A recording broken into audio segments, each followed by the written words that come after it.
Usiku huu haukuwa sawa kwa wote. Nakumbuka nilipokuwa mdogo, wakati natazama mazingira ya nyumbani kwetu, alikuja mtu mmoja na kunipa simulizi fupi na tamu na nzuri juu ya kijana Kukie. Mtu huyu aliniambia kijana mmoja anayeitwa Kukie alikuwa akiishi katika kijiji kidogo kilichopatikana katika msitu mkubwa. Kukie alijulikana kwa akili zake nyingi na uwezo wake wa kutatua matatizo. Lakini alikuwa na tabia moja mbaya sana. Alikosa uvumilivu na alikuwa na hasira za haraka. Mara nyingi alishindwa kujizuia na kusema maneno makali au kufanya vitendo vya papara anapokasirika.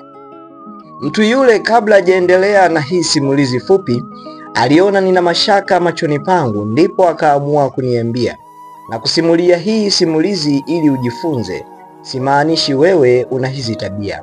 Jifunze kupitia kijana Kukie, kisha wekeza katika muda uliokuwa nao.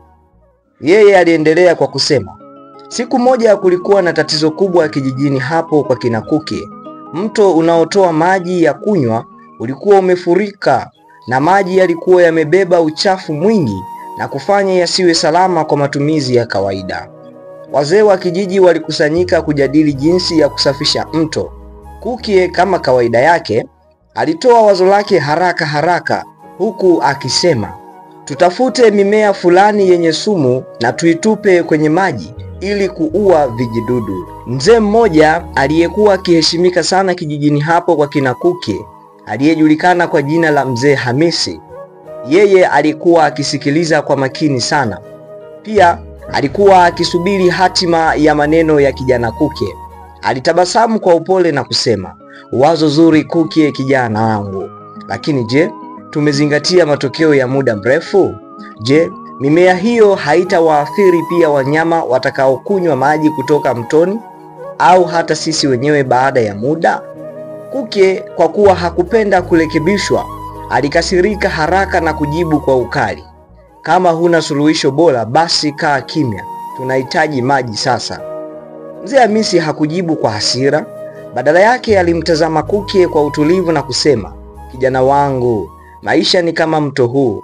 Wakati mwingine huchafuka, lakini kwa uvumilivu na hekima tunaweza kuusafisha bila kuleta madhara zaidi. Kuna njia nyingine. Wazee wengine walikubaliana na Mzee Hamisi. Waliamua kutafuta njia ya asili ya kusafisha mto, wakitumia mawe makubwa na changarawe kujenga mfumo rahisi wa kuchuja maji.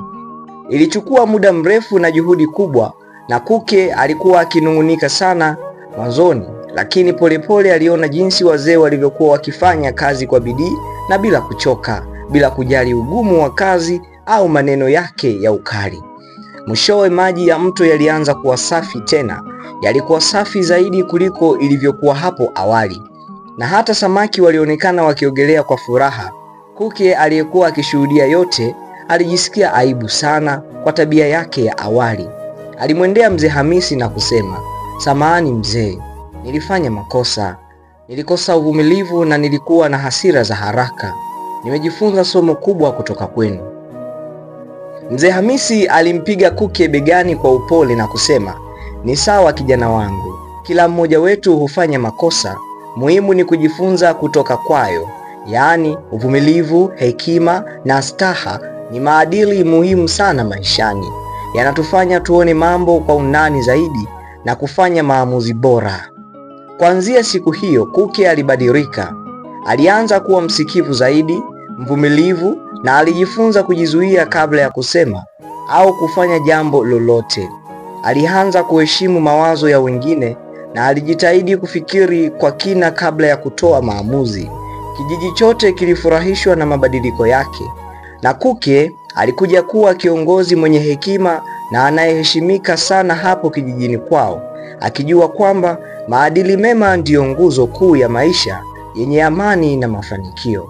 Simulizi hii inatufundisha kuwa uvumilivu, hekima, staha na kujifunza kutokana na makosa ni maadili muhimu sana yanayoweza kusaidia kuwa watu bora na kuishi kwa amani na wengine. Je, kuna maadili mengine unayofikiri yanaweza kupatikana kutokana na simulizi hii? Aliniuliza swali hili mtu huyo mmoja ambaye alinikuta nikitazama mazingira ya nje kwetu. Hivyo nami nakuuliza wewe, Kama unaona kipo cha kujifunza, hebu tuambie ni kitu gani hicho, au ni maadili yapi tunaweza kuyapata hapo kwenye comment chini kwenye sehemu ya kuandika ujumbe wako mfupi. Karibu sana Lisha Ubongo.